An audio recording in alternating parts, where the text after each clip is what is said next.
As we seek to develop a more resilient Jamaica, we must completely dismantle the myth that AI is a nice to have or a futuristic luxury. If there's one thing we learned from Hurricane Melissa, it's the stark reality of the vulnerabilities. And to be fair, Melissa wasn't our first rodeo as it relates to natural disasters. Collapsed power grids, paralyzed supply chains. The reality is clear. Digital technology is no longer optional, and AI is rapidly becoming a necessity for national competitiveness, resilience, and business process reengineering. When companies employ predictive forecasting, they're not just protecting company profits. They're ensuring that they minimize the wastage that ends up in our landfills. They're keeping vital goods flowing through our communities, and they're building a climate resilient infrastructure. Regardless of the industry, if it's government, healthcare, education, manufacturing, retail, finance, the opportunities are the same.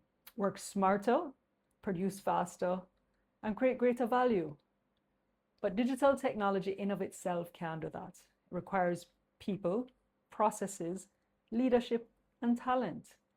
And that is where the diaspora comes in. For decades, we've lamented this concept of brain drain. And if I know one thing about Jamaica and Jamaicans, is that we liquor, but we talawa. The awards, the degrees, the accolades.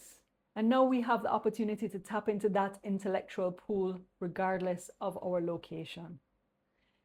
I want you to consider this premise. If Jamaicans only ever serviced other Jamaicans, we'd still be an exceptionally successful global economic powerhouse. This borderless model, connecting expertise, innovation, and opportunity across continents, are no longer a nice to have. It is a need to have for our business growth. And when we help our local entities to optimize their operations, the dividends are massive. And we give those organizations the opportunity to inject some of those those dividends right back into our communities. But before I go any further, there's one demographic I can't leave out of the conversation. Because if we're developing for Jamaicans, we need to ensure that we're developing for all Jamaicans, including our differently abled citizens.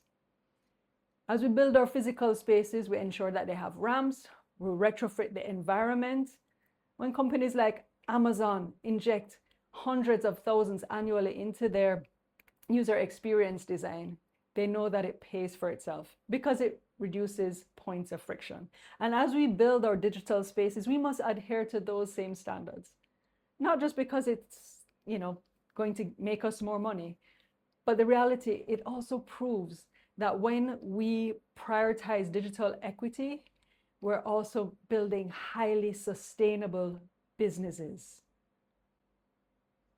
But one thing, we have to ensure that progress doesn't harness desperation.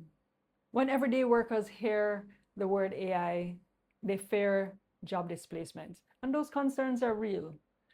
We must address those concerns head on by deploying workforce initiatives like the government's Gains program so that we can upskill our people so that they see AI as an opportunity and not as a threat.